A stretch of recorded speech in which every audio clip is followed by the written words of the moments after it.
Well, her son is just maybe one of the most popular stars on the entire planet. And though he's just 18 years old, he has been named by Forbes magazine as the third most powerful celebrity in the world. I'm number one. I'm not sure who number two is, but, you know, someday Justin will be where I am. Of course, that's not true. He is. Quite a remarkable young man. But his mother, when she was 18, was a far cry from the life she lives now. Her story is told in her new book called Nowhere But Up, the story of Justin Bieber's mom. Please welcome Pattie Mallette to the show. Pattie, so nice to have you here today.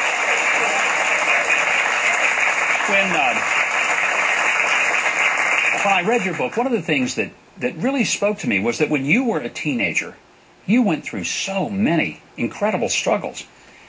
As a person younger than your son is now, there was a time when you attempted to take your own life. Why? I think it was a combination of, you know, the broken home, my biological father leaving, and, you know, years of ongoing sexual abuse. Just sort of all that unhealthy relationships on top of drugs and alcohol sort of spiraled me out of control to the point of this so much pain and desperation that I tried to take my life. You survived the suicide attempt. You were spared from that. And then less than a year later, you found yourself pregnant. Was that a shock to you and to your mom? Absolutely. I was Justin's age, and so being 18 and pregnant, I was such a child myself. I wasn't ready, especially with my upbringing. I was so broken. I hadn't matured in many, many ways, and so for me to be just pregnant as an unwed mom, you know, full of shame, it was hard. I was, you know, advised to abort, and I couldn't terminate my pregnancy. What made you decide not to go through the abortion? Because that was the advice that your family had given you. A lot of your friends were saying, look, you're just too young, you're too immature, you can't handle this financially. It's okay, go ahead. But you made a choice not to abort your baby. Why not? It was just a personal choice for me. You know, I say in there that I used to debate pro-choice in high school and fight for a woman's right to choose. But when I became pregnant, I knew that it was just not an option.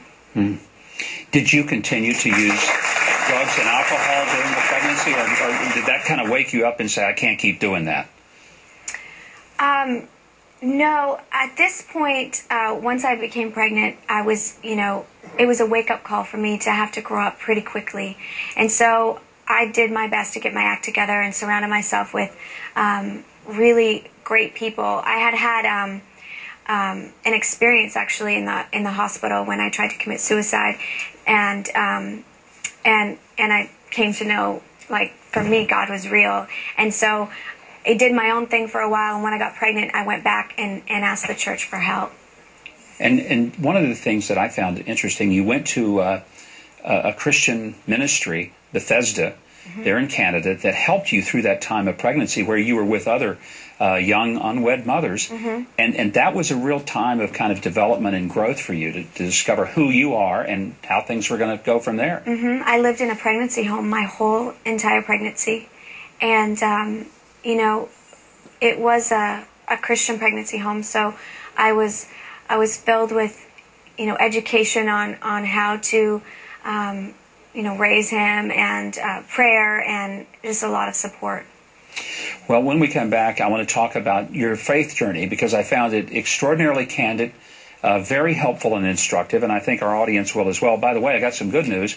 All the members of our studio audience will be getting a copy of Pattie's book, Nowhere But Up. So this rowdy dude from Massachusetts here is going to have a great ride on the way home to Boston.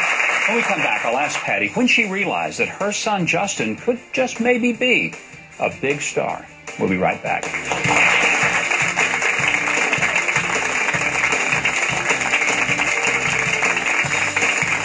We're back with Pattie Mallette, who just happens to be Justin Bieber's mom, which is not a bad thing to be, I guess, right? Not at all. When did you think Justin was somebody just a little bit different than the rest of the kids and might have something going here? You know, as moms, I think we're all biased with our kids, and we all think our kids are the greatest. So, you know, I've always known he was talented, but I just, you know, we all think our kids are super talented. I just never imagined anything on, you know, this level. Did you ever stop, I mean, and think about, now that he's become the international superstar, of all those moments in your life when, had you made different decisions, there would not be a Justin Bieber, and he would not be a part of your life and a part of the lives of so many people. The suicide attempt, the contemplation of abortion, the drugs that could have made it impossible for you to have a child. All those, I mean, does that ever just make you stop and go, wow?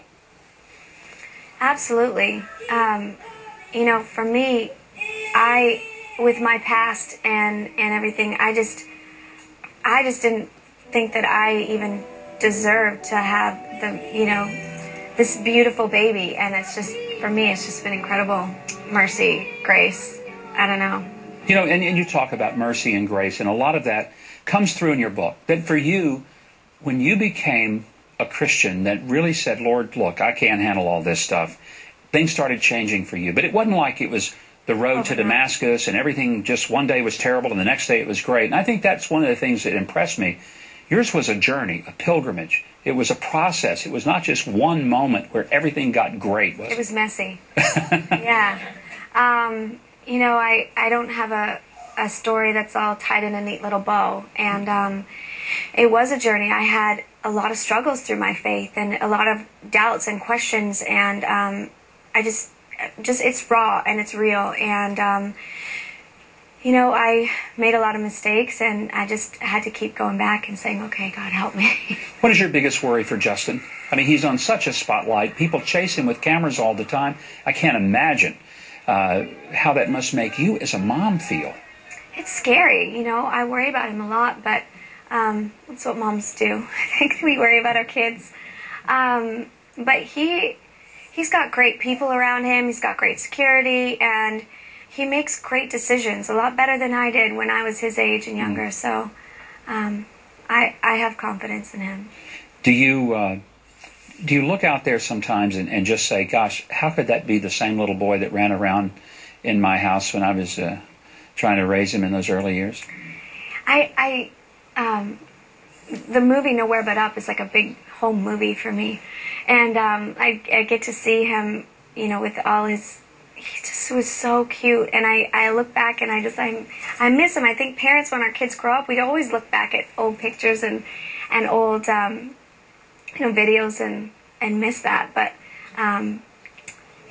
we're still close today, so I miss that little boy. But you know, he's making me proud, growing into a good young man. He called you the strongest woman he knows. Obviously, he adores you and loves you, and I can understand why from having met you and read your book.